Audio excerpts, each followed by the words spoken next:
ডাল অনেকভাবেই রান্না করা যায়, আমি যেভাবে করেছি সেটাই তোমাদের সাথে শেয়ার করছি। ডালটা এখানে ধুতে পারবো না বলে খুব ভালো করে মুছে নিয়ে একেবারে শুকনো কড়াইতে ঘি আর দারচিনি ছোটো এলাচ দিয়ে ভালো করে ভেজে নিয়ে প্রেশার কুকারের মধ্যে ট্রান্সফার করে দিলাম। জল দিয়ে নুন আর হলুদ স্বাদ মতন দিয়ে একটা কাঁচা লঙ্কা সঙ্গে দিয়েছিলাম। দুটো হুইসেল দিয়ে তারপর নামিয়ে নিলাম। তারপরে এক্সট্রা জল মিক্সড করলাম যতটা আমি ডালটা ঘনত্ব রাখবো। ডালটা ফুটছে ওদিকে, এদিকে আমি কড়াইয়ের মধ্যে ঘি দিয়ে দিলাম, বড় বড় সাইজ করে হলুদ দিয়ে বেগুন মাখিয়ে নিয়ে ভালো করে ভেজে নিলাম। দেখো এদিকে জিনিসপত্র সব অগোছালো রয়েছে। ঠিক আছে, ডালটা আগে রান্না করে নিই, কিছু মনে করো না। বেগুনটা আধা ভাজা করে, মানে একটু লাল লাল টাইপের ভাজা করে, খুব বেশি কড়া করবো না। আমি প্রেশার কুকারে দিয়ে দিলাম, ফুটতে থাকুক। আবারও আমি এদিকে সম্বরার জন্য কড়াইটা রেডি করে নিই।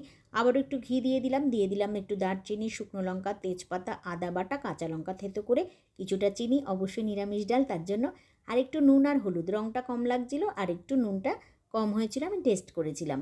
ডালটা কিন্তু সম্বরা দিয়ে দিলাম। আর আরেকটা কথা বলি, পাঁচ ফোড়নের মধ্যে রাঁধুনিটা কিন্তু অবশ্যই রেখো, সুন্দর গন্ধ বেরোবে।